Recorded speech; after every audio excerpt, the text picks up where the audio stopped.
The Laṅkāvatāra Sūtra, Chapter 2, Part 26.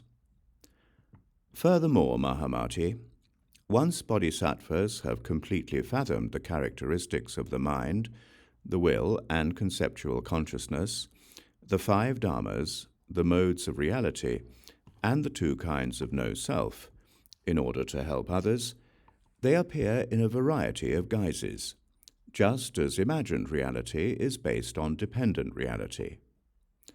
And like magic gems that reflect every color, they appear in every Buddha assembly in every Buddha land, where they hear teachings that transcend those of Shravakas and Pratyeka Buddhas, teachings such as all dharmas are like an illusion, a dream, a shadow, or moonlight on the water, and avoid the arising or cessation, the permanence or impermanence of all dharmas.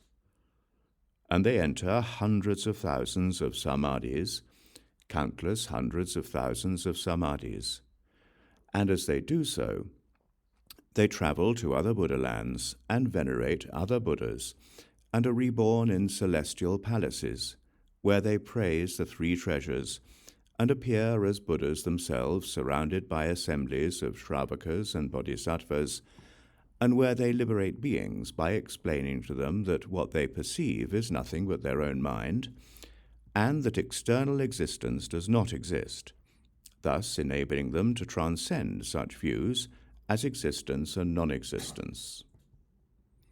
The Buddha then repeated the meaning of this in verse. The world as nothing but mind. This is what bodhisattvas see in different kinds of bodies without the slightest effort. They attain higher powers, self-masteries, and accomplishments.